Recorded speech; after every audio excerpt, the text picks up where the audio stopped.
श्री स्वामी समर्थ. नमस्कार प्रेमळ भक्तांनो. बाळा, तू आजचा हा व्हिडिओ बघत आहे याचा अर्थ तू देवावर खूप विश्वास ठेवतोस आणि देव आपल्याकडे त्यांनाच बोलवतो ज्याचा देवावर विश्वास आहे. म्हणून आजच्या संदेशासाठी तुझी निवड झाली आहे. हा केवळ योगायोग नव्हे तर स्वामीचा चमत्कार आहे. कारण काहीतरी चांगलं घडण्यासाठी स्वामी काही ना काही चमत्कार करतच असतात. स्वामींना माहीत आहे की तुला कशाची कमी आहे, तुला काय द्यायचं आहे हे सर्व देवाला माहीत असतं. म्हणूनच देव कुठल्या न कुठल्या रूपात येऊन आपल्याला चांगल्या दोन गोष्टी सांगत असतो. म्हणून ज्याचा विश्वास आहे त्यांनी कृपया हा व्हिडिओ शेवटपर्यंत बघा आणि ज्याचा विश्वास नाही त्यांनी नाही बघितला तरी चालेल.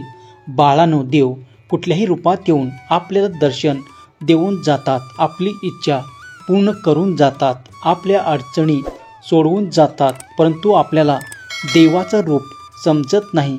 कधी आपल्या मित्राच्या रूपात येतील, तर कधी आईच्या रूपात येतील, कधी साधूच्या रूपात येतील, तर कधी वाटेकरूच्या रूपात येतील. म्हणून देव कुठल्याही रूपात येऊ द्या, आपण फक्त देवावर विश्वास ठेवा. आपले एवढे चांगलं होते, काही गोष्टी चुकतंय मान्य आहे, परंतु देवाला नाकारण्यात चुकीचं आहे. आपल्यासोबत ज्या काही वाईट गोष्टी घडतात ते आपल्या चांगल्यासाठीच घडत असतात. म्हणून असं समजू नका की देव माझ्याशी वाईट वागतात. बाळांनो, देव कधीच कोणाशी वाईट वागत नाही. जे घडतं ते आपल्या भल्यासाठीच घडतं, जे घडतं ते आपल्या चांगल्यासाठी घडतं. एखादी वाईट गोष्ट आपल्या जीवनात घडली ना तर काहीतरी चांगलं होण्यासाठी घडत असतं. म्हणून प्रत्येक गोष्टीमागे योग्य कारण आहे. ते योग्य कारण देवाला माहीत आहे. म्हणून देवावर रागवू नका, रुसवू नका. देवाचे चमत्कार घेण्याची वेळ आत्ता आली आहे. म्हणून कमेंट बॉक्समध्ये जय जय स्वामी समर्थ टाईप करा. बाळांनो, देवाचे विविध रूप आहेत आणि प्रत्येक रूपामध्ये आपल्याला काही ना काही वेगळं बघायला मिळतं. म्हणून देवावर विश्वास ठेवायला शिका. परमेश्वराने आपली या जगात निर्मिती केली आहे, याचा अर्थ आपल्या हातून काहीतरी चांगलं घडणार आहे. बाळांनो, ज्याचा परमेश्वरावर मनापासून विश्वास असतो ना, त्याच्या जीवनात कधीच काही वाईट घडत नसतं. प्रत्येक गोष्टीमागे कारण दडलेलं असतं. म्हणून आपल्याला काही गोष्टी वाईट वाटतात, परंतु त्या वाईट नसतात, तर त्यामागे काहीतरी चांगलं कारण असतं. म्हणून सकारात्मक राहा, नकारात्मक विचार करू नका. कारण नकारात्मक विचार करून आपलं मन आतून तुटून जातं आणि आपल्याला कुठल्याच गोष्टी तर सुरत नाही. नेहमी डोक्यात चिंता आणि विचार येत असतात. आपल्या सगळीकडे फक्त दुःख आणि दुःखच दिसतं. म्हणून बाळांनो, लक्षात ठेवा, चुकीचा विचार करू नका. सकारात्मक विचार केल्याने माणसाला कधीच काही वाईट गोष्ट सतावत नाही. तर तुम्ही सकारात्मक विचार करत असाल ना, तर जीवनात सर्व काही चांगलंच घडेल. म्हणून लक्षात ठेवा, सकारात्मक विचार करणं खूप गरजेचं आहे.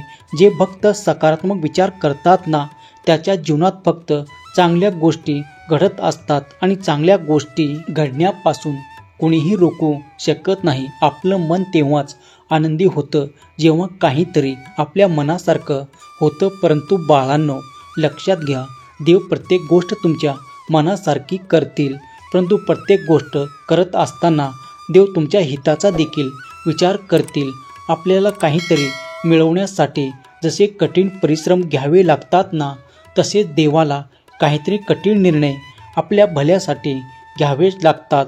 जसं आपल्याला आपलं ध्येय गाठण्यासाठी वारंवार प्रयत्न करावे लागतात, वारंवार आपल्याला कुठली न कुठली गोष्ट शिकावी लागते, त्याच प्रकारे देवाला प्राप्त करण्यासाठी आपल्याला काही वाईट गोष्टींमधून देखील जावंच लागणार आहे. म्हणून कृपया हा व्हिडिओ टाळू नका. हा व्हिडिओ तुमच्यासाठी खूप महत्त्वाचा आहे. जर तुम्ही सहमत असाल तर कमेंट बॉक्समध्ये स्वामी माऊली टाईप करा. बाळांनो, परमेश्वराने आपल्याला त्याची सेवा करण्याची ही संधी दिली आहे ना, तरी संधी टाळू नका. ही संधी आपल्यासाठी खूप महत्त्वाचे आहे. आपला पुन्हा जन्म होतो की नाही हे आपल्याला माहीत नाही, परंतु हा जन्म झाला आहे ना, तो स्वामीच्या चरणी विलीन करा. देव तुम्हाला कधीच कसली कमी पडू देणार नाही. देव कधीच तुम्हाला नाराज होऊ देणार नाही. देव कधीच तुम्हाला वाईट सांगणार नाही, तुमचं वाईट होऊ देणार नाही.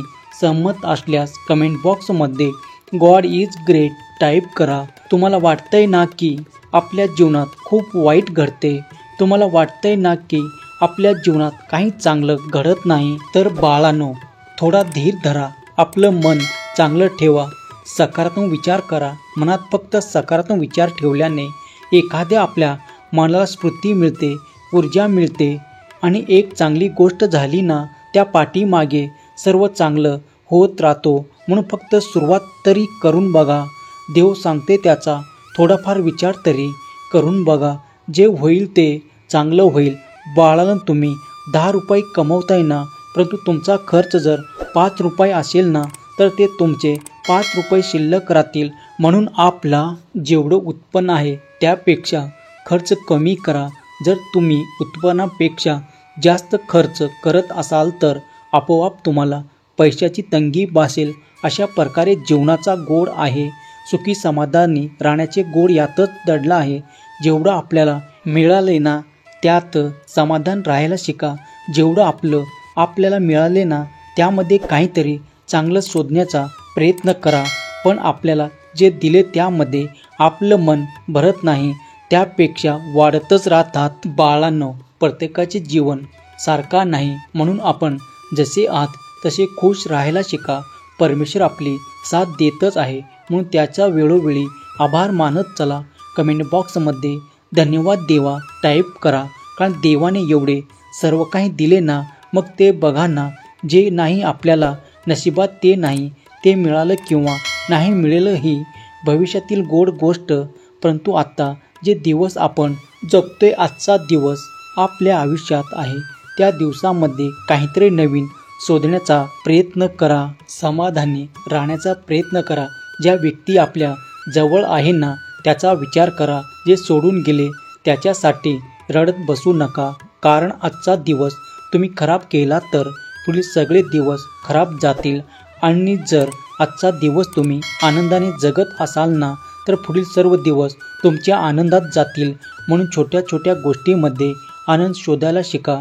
छोट्या छोट्या गोष्टींमध्ये काहीतरी नवीन करण्याचा प्रयत्न करा. डोक्यात जास्त जर त्रास करून घेत असाल तर काही वाईट विचार करत असाल, कामाचा जास्त त्रास करून घेत असाल तर सर्व काही व्यर्थ आहे. कारण जर जीवनात सुखी समृद्धी नसेल, आनंद नसेल तर जीवन नसल्यासारखं असतं. म्हणून बाळांनो, जीवन सुंदर आहे. फक्त तुमचं मन, तुमचे विचार सुंदर करायची गरज आहे. आणि हेच करण्यासाठी देव तुम्हाला ऊर्जा देणार आहे. देवाची प्रचंड शक्ती तुमचं रक्षण करत आहे. फक्त तुम्ही अनुभवायला शिका. देव तुमच्या आजूबाजूचा आहे, फक्त त्यांना ओळखायला शिका. बाळांनो, त्यासाठी खूप ज्ञानाची गरज आहे. आणि हे ज्ञान मिळवण्यासाठी तुम्हाला शांत राहण्याची गरज आहे. काहीतरी नवीन शिकण्याची गरज आहे. रोज स्वामी संदेश बघण्याची गरज आहे. म्हणून स्वतःचं मन शांत करा. शांत मनाने विचार करा. दोन्हीही साईडने विचार करा. कुठल्याच एका साईडने विचार करू नका. भांडण झालं ना तर माघारी घ्या, शांत राहा, सर्व काही ठीक होईल. पण तो भांडण झाला आणि तुम्ही सर्वात पुढे भांडणामध्ये असाल तर जीवनात खूप मोठा त्रास तुम्हाला होत असतो. परंतु कोणाशीही गोड बोला, चांगलं बोला, रागावर नियंत्रण ठेवा. जीवन खूप समाधानी सुखी होईल. आजचा हा सुंदर व्हिडिओ देवाने तुमचा जीवन सुंदर बनवण्यासाठीच पाठवला होता. आजचा हा सुंदर संदेश तुम्हाला आवडला असेल तर व्हिडिओला लगेच लाईक करा. आणि तसे सुंदर व्हिडिओ दररोज बघण्यासाठी आपल्या या भक्तिमय चॅनलला देखील लगेच सबस्क्राईब करून ठेवा. श्री स्वामी समर्थ. जय जय स्वामी समर्थ. धन्यवाद.